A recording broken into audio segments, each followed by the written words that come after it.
Saya memberi komando ini, gagalkan negara Papua itu, kibarkan bendera sang merah putih di Irian Barat, gagalkan, kibarkan bendera kita.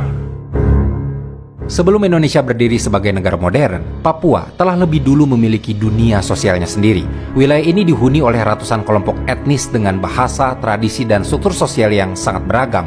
Antropolog Gerard Diamond di bukunya itu Guns, Germs, and Steel bahkan menyebut Papua sebagai salah satu wilayah dengan keragaman budaya dan bahasa paling tinggi di dunia. Di pegunungan tengah, masyarakat hidup dengan sistem pertanian tradisional dan hubungan komunal yang kuat. Di pesisir, kehidupan dibangun melalui jalur perdagangan laut, pertukaran budaya, serta relasi antar suku yang telah berlangsung selama berabad-abad. Hutan, sungai, rawa, dan gunung bukan hanya bagian dari landscape geografis, melainkan juga ruang hidup yang membentuk cara masyarakat Papua memahami dunia. Selama berabad-abad, kehidupan masyarakat Papua berkembang melalui struktur sosial dan kosmologi mereka sendiri, dengan hubungan antar suku yang dibangun melalui perdagangan, ritual, hingga ikatan kekerabatan. Tetapi situasi mulai berubah ketika kekuatan-kekuatan kolonial Eropa perlahan memperluas pengaruhnya ke kawasan timur Nusantara. Dan cerita ini, mari kita mulai dari sana. Pada abad ke-19, Belanda mulai memasukkan Papua Barat ke dalam wilayah administrasi Hindia Belanda. Namun berbeda dengan Jawa atau Sumatera, kontrol kolonial di Papua berjalan jauh lebih terbatas. Banyak wilayah pegunungan bahkan belum sepenuhnya dijangkau pemerintah kolonial hingga pertengahan abad ke-20.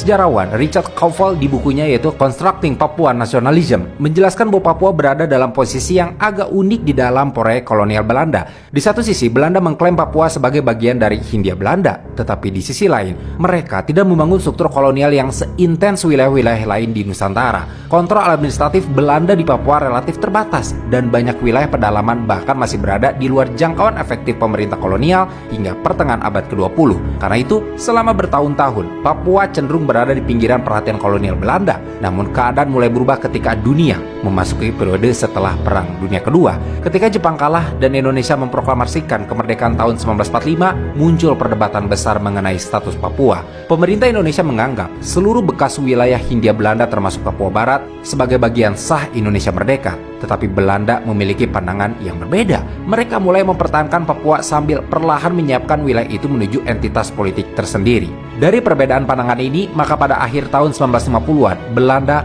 mulai membuka pendidikan bagi elit Papua, membentuk birokrasi lokal, dan mendorong munculnya identitas politik Papua Barat. Richard Kauffel di buku yang telah disebutkan di awal menjelaskan bahwa pada masa ini mulai tumbuh kesadaran politik baru di kalangan elit Papua terdidik. Kesadaran itu kemudian terlihat semakin jelas ketika Belanda membentuk New Guinea Raad atau Dewan New Guinea Belanda pada tahun 1961. Dewan ini berisi perwakilan orang Papua dan diberi ruang untuk membicarakan masa depan politik